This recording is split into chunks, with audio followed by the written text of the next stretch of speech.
Gentles all, please welcome those loquacious lovers of legends and lore.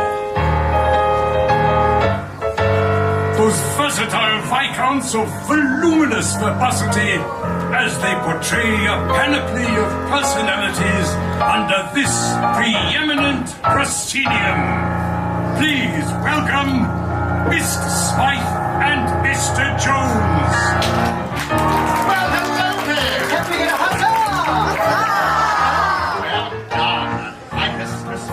And I'm Mr. Jones. And how is each and everybody doing today? Welcome to the theater, the famous Royal Theater. And while we're in the theater, I say let's do a play. Using our imagination, as well as good enunciation. Together we will be creating a creation that will take your breath away.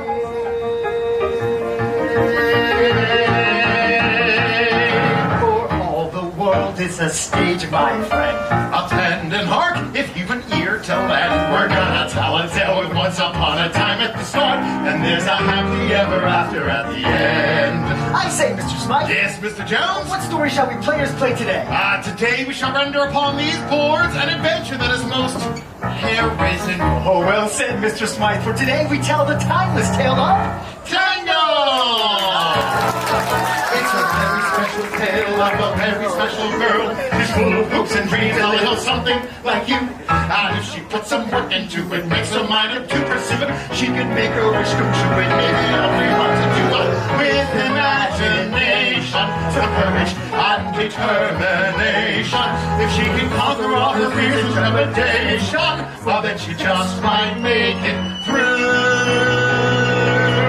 For all the world is a stage, my friend. Attend and hark if you an ear to lend. And here's one thing on which you can depend.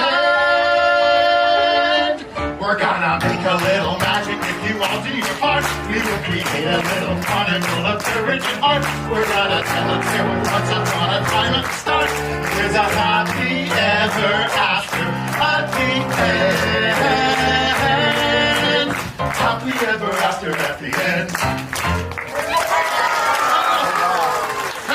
Thank you very much and welcome to the Royal Theater. To help us tell our story today, we have two special guests. Oh, two special guests? Yes. Who's on first? A young lady with golden locks. Oh, presenting Goldilocks and her three dancing bears. No, we do not have three dancing bears. Only two? No. Just one? No, there are no dancing bears. Presenting Goldilocks and no dancing bears. One moment, please. You're being ridiculous. Maybe they just be the dancing bears. I see a papa and a mama, no baby. No, there are no dancing bears and no Goldilocks. But you said a young lady with golden locks. Yes, Rapunzel. Rapunzel doesn't have any dancing bears. No, she's our first guest. Our first guest? Yes. Who's on second? That is the question. Oh, I can hardly wait. You gentles all, it's time to give a warm welcome to our first royal guest. The one. The only. The one and only Rapunzel. Princess Rapunzel, it's an honor to be in your presence today. And we are most delighted that you have accepted our invitation to join us in a live performance of your story. It's my pleasure. After all, who better to help tell the story of Rapunzel than Rapunzel? This is going to be such an adventure. Now remember, we are here to assist you in any way we can. Should you wish to know where to stand, we shall show you. Should you want to know what to say, we will tell you. Should you wish to recognize one of us for most outstanding performance by a player in a leading role, drama or comedy, we shall kneel before you in humble gratitude. I'm sure you'll both be wonderful. Very well then. Are you ready? Yes. Then let the play begin. Once upon a time, there was a radiant young lady named Rapunzel, who lived at the top of a tall, tall tower. From the time that I was just a baby, my mother never allowed me to go outside. Each day as Rapunzel gazed out her tower window, she wondered, when would her life begin?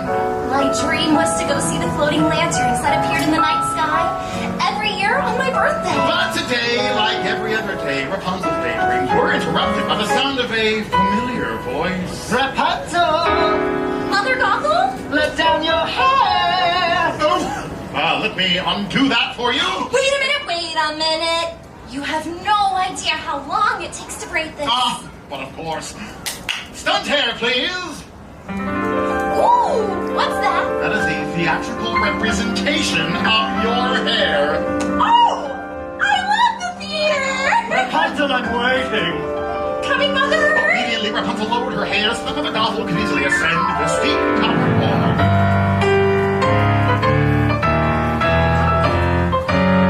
Apple deity.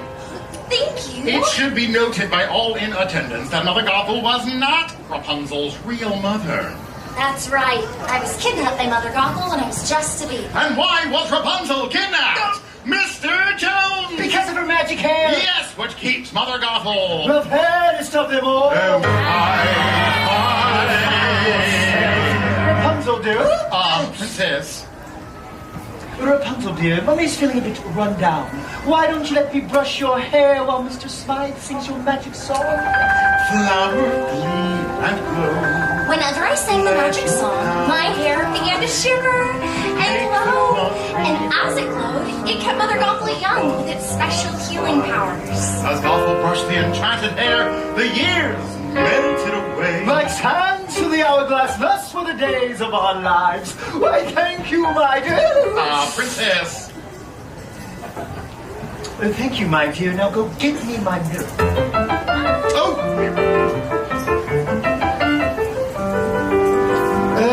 Do you know what I see? I see a strong, confident, beautiful young lady. Oh, look, you're here too. Realizing this might be her last opportunity, Rapunzel summoned up the courage to ask. Mother? Well, I was wondering. I mean, since it's my birthday tomorrow, would you please take me to see the floating lanterns? It's my only birthday wish. Oh, absolutely not, Rapunzel.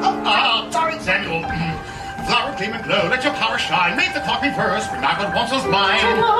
I told you, my dear, this world is a dangerous place, filled with ruffians and thugs, which is why I keep you locked in this beautiful tower.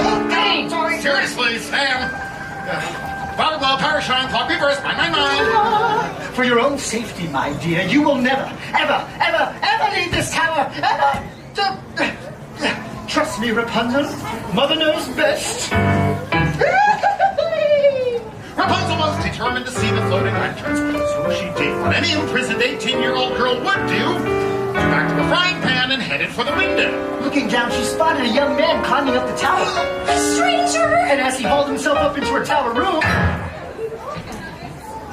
The hardy has on for Flynn Rider! Who would think Rapunzel did what any imprisoned 18-year-old girl who just knocked out a climbing stranger would do? After that, she went through his belongings, found a royal crown, and hid it. Now surely I can convince him to take me to see the floating lanterns. What Rapunzel didn't know was that the crown was stolen. Flint was a wanted man. Look, Blondie, there is no way I will ever take you to see the floating lantern. Okay, I will take you to see the floating lanterns. Anything to get that crown back. And so Rapunzel let down her hair. And down the tower they climbed. Okay, this isn't weird. Climbing down the hair. As they scaled down the stone wall, the stranger introduced himself as Flynn Rider. And before Rapunzel could say, Hairbrush, Flynn! their feet were on the ground and they were off and running on their new adventure. I can't believe I did this!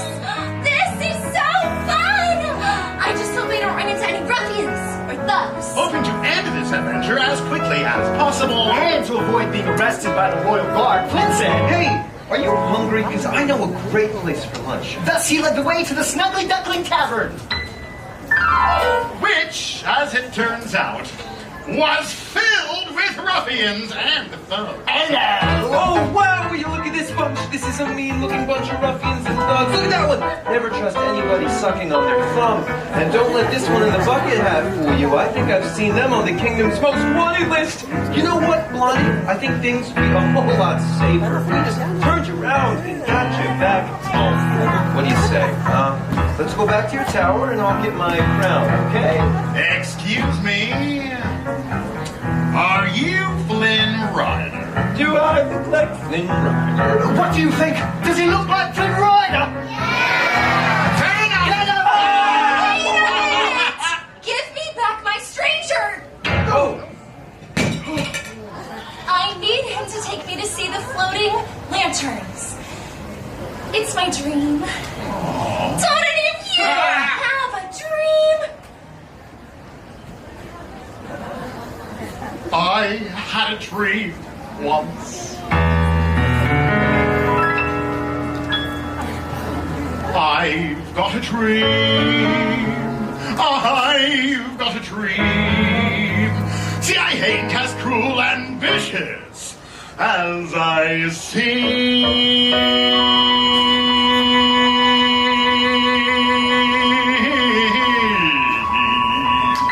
Thank you. Thank you so much. Oh, thank you. There's more! Though I do like breaking femurs, you can count me with the dreamers. Like everybody else, I've got a dream. Hey, I've got a dream too! Take it away, fellow ruffian! I've got scars and lumps and bruises, plus something here that oozes. And let's not even mention my complexion. But despite my extra toes, and my goiter and my nose, I really want to make a love connection. He's got a dream. He's got a dream. She's got a dream. Just wanna see the floating lanterns, please. And with every passing hour, she's so glad she left her tower. Like all you lovely folks, she's got a dream. Yes, way down deep inside, we've got a dream. Yeah!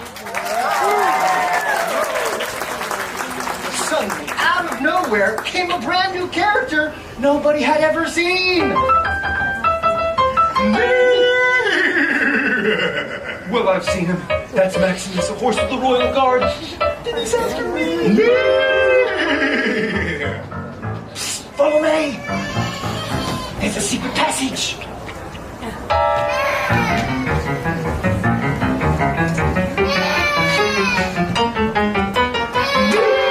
They ran from Maximus to a twisting, turning cave. It's what last week broke out in the sunlight only to realize. Look out! We're standing on the edge of a precipitous cliff. A towering reservoir on one side. A deep chasm on the other. Thinking quickly, Rapunzel tossed her hair across the chasm when it latched onto a red beam. Flynn, follow me. But it was too late. Flynn was trapped and Maximus was on him, sword drawn. Seriously?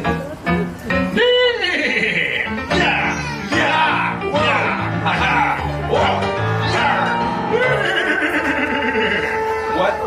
Sorry, I'm a little hoarse. Suddenly, with the swift carry and thrust, Maximus knocked the frying pan out of Flynn's hand. Flynn, catch. Got it. Thus, Flynn was able to follow Rapunzel to safety. Huzzah! However, their victory was short-lived, for Maximus kicked his hooves against the reservoir. Horsey kick, releasing a flood of water.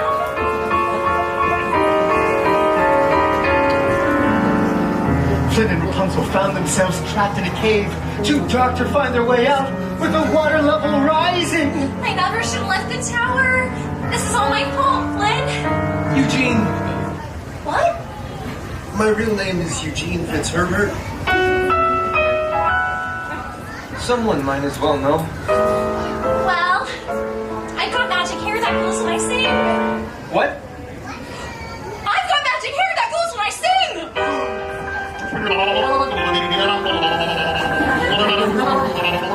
Rapunzel's hair illuminated the water with its magic light and led them out of the cave. Huzzah! Once on dry land, Eugene kept his promise and took Rapunzel to see the floating lanterns. Wait a minute. Where's the boat? What boat? We were in a boat. She's right, we were definitely in a boat. We don't have a boat. But it was so romantic. You can't leave that part out.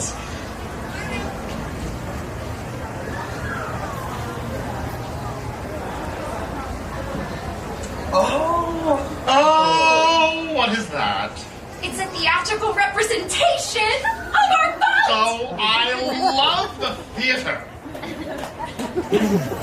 Sir Samuel? Every year on this day, the king and the queen release the lanterns in honor of their lost daughter.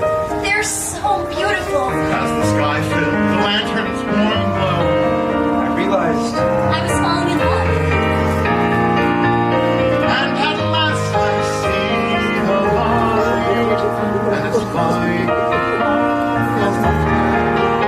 and at last I see the light, and it's like the sky is blue, and it's warm and real and bright, and the world is so fresh.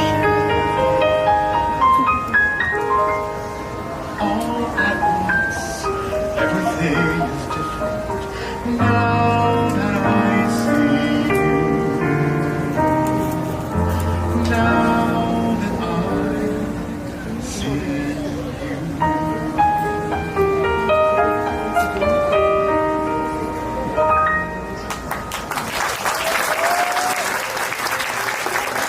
What is this picture? that is the symbol of the royal family. The king, the queen, the missing princess. The missing princess. The missing princess! Eugene, I have to go! As quickly she could, Rapunzel raced back to her tower. Rapunzel, where are you going? Rapunzel, where have you been? Out there! Discovering who I really am. I'm the missing princess. Huzzah! Well, bravo, you figured it out. But you and your magic hair aren't going anywhere. You were staying right here, keeping me the fairest of them all. Rapunzel, I discovered who you really are. He's dying! Well, that's the circle of life, my dear. Now come along. Where are we Where going? no one will ever find you again. We can't let him die! We can't let him live and expose our secrets. Please let me heal him and I'll go away with you forever. I promise. Knowing that Rapunzel never broke a promise, Mother Gothel agreed to allow her this final act of kindness. I can't let you do this. I can let you die. Rapunzel, if you do this, you'll die. So his last minute strength, Eugene grabbed Gothel's knife and cut Rapunzel's hair. Precious, oh my precious. My golden hair suddenly lost its magic. Causing Mother Gothel to wither into a shrieking old hag. You cursed brat, seest what thou hast done. For I know thy melt is not a bit of fun. What a world, what a small world after.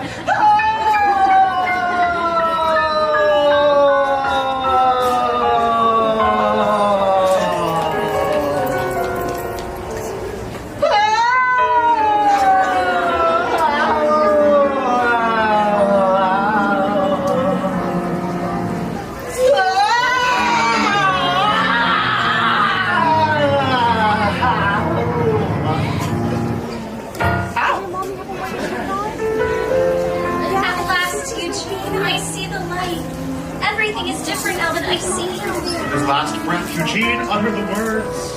You were my new dream. And you were mine. Rapunzel was heartbroken. For in finding her dream, she had lost true love. And all that remained was a single tear. That tear fell upon his cheek. And it began to glow. See, the same magic that was found in Rapunzel's hair was also present in this single teardrop. That healing light flowed to Eugene and his brain flowed swirling throughout the tower room. And with that light came new life and new love. Huzzah! We returned to the kingdom and he revealed Rapunzel as the missing princess. At which point, the king And the queen. My real mother and father welcomed me with open arms. I was alone before Rapunzel married Eugene.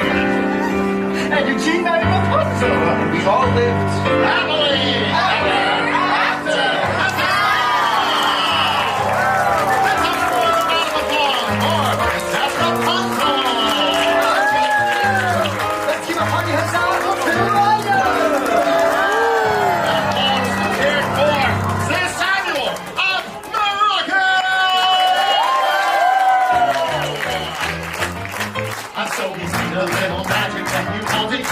Yes, we created us a chronicle of courage and heart. We told a fairy tale once upon a time at the start. And had a happy ever after, happy end. Happily ever after at the end.